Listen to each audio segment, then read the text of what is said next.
میں آپ کو صحیح بات یہ ہے کہ عاقل صاحب کیا کہتے ہیں، کیونکہ عاقل صاحب تو خود دیوبندی تھے نا، عاقل صاحب تو خود حنفی تھے، عاقل صاحب تو خود بدعقیدہ تھے، اور سعودی عرب میں آئے تو اللہ کے فضل و کرم سے ہماری آنکھیں کھل گئی. یہاں شیخ عبد بن باز اور شیخ صالح العثیمین، شیخ صالح الفوزان، شیخ عبد العزیز آل شیخ جو یہاں کے علماء ہیں، شیخ عبد الرحمن سدیس ہیں، ان کے خطبات سنے. جب ہمیں پتہ چلا کہ یہ بدعقیدگی دیوبندی اور بریلویوں میں پائی جاتی ہے تو ہم نے توبہ کر لی. آپ بھی توبہ کر لیں بدعقیدگی سے، آپ بھی توبہ کر لیں خرافات سے.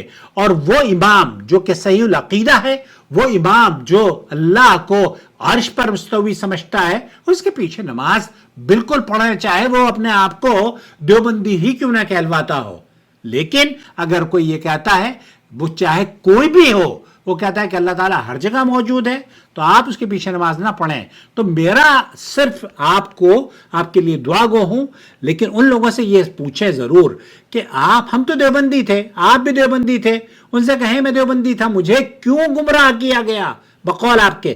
بھائی ان کے پیچھے نمازیں نہیں ہو رہی، تبھی تو آپ نے کہا کہ آپ عقیدہ درست کر لیں. سعودی عرب کے کتابچے آپ کو دیے گئے، سعودی عرب کی جعلیات کی کیسٹیں آپ کو دی گئیں، سعودی عرب کی ویڈیوز آپ کو بتائی گئیں. اب یہاں کی جو ویڈیوز آپ تک پہنچا دی گئیں، پھر اس کے بعد آپ کو کہا گیا نہیں اب آپ ٹھیک ہو گئے، اب ٹھیک ہو گئے تو سب کے پیچھے نمازیں پڑھنا شروع کر دیں. سب کے پیچھے نمازیں پڑھنے کا جو مسئلہ ہے نا، یہ تھوڑا سا تفصیل طلب ہے. ہم صرف یہ کہتے ہیں کہ چاہے آپ کا امام کسی بھی فرقے سے تعلق رکھتا ہو، اگر وہ صحیح العقیدہ ہے، وہ اللہ کے رسول صلی اللہ علیہ وسلم کے اوپر جو دین نازل کیا گیا اس کی اطاعت اور فرما برداری کرتا ہے، اور اللہ کے دین کو اتنا ہی سمجھتا ہے جتنا ابو بکر، عمر، عثمان اور علی اور عشرہ مبشرہ اور صحابہ صحابیات نے سمجھا، تو وہ قابل مبارکباد ہے.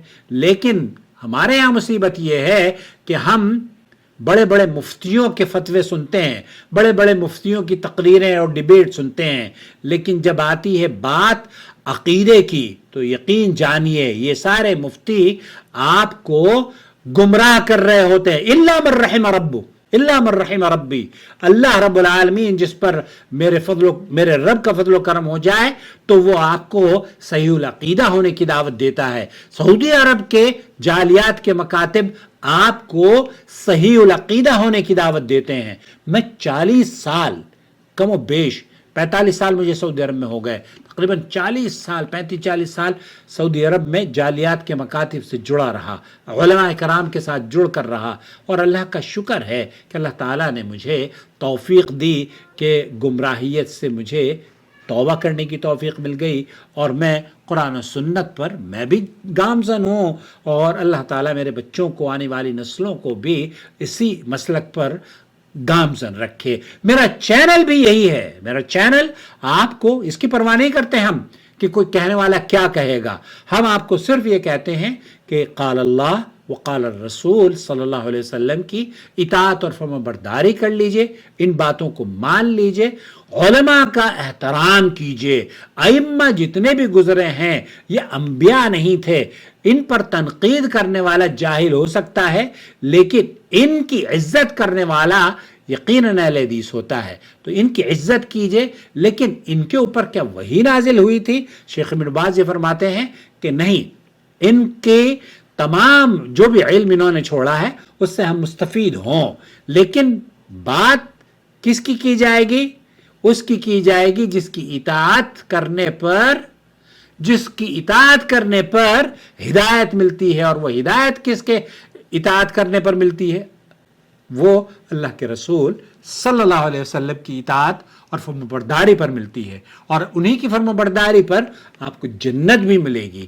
جنت، اللہ کے رسول صلی اللہ علیہ وسلم نے فرمایا کل امتی يدخلون الجنہ الا من ابا، قیل ومن یابا یا رسول اللہ، قال من اطاعنی دخل الجنہ ومن عصانی فقد ابا. اللہ کے رسول فرماتے ہیں کہ کوئی کئی ایسے لوگ بھی ہوں گے کہ جنت میں جانے سے انکار کریں گے. صحابہ نے پوچھا ایسا بدبخت کون ہو سکتا ہے جو جنت میں جانے سے انکار کرے؟ بھلا کوئی ہو سکتا ہے؟ اللہ کے رسول صلی اللہ علیہ وسلم نے فرمایا ہاں، وہ جو میری اطاعت نہیں کرتا وہی تو ہے. وہ یہ کہتا ہے کہ نہیں، میں نبی کریم صلی اللہ علیہ وسلم کے اوپر جو دین نازل ہوا ہے یہ بس ٹھیک تو ہے، لیکن مانوں گا میں اپنے بزرگ کی، مانوں گا میں اپنے پیر کی، مانوں گا میں فلانے والے کی.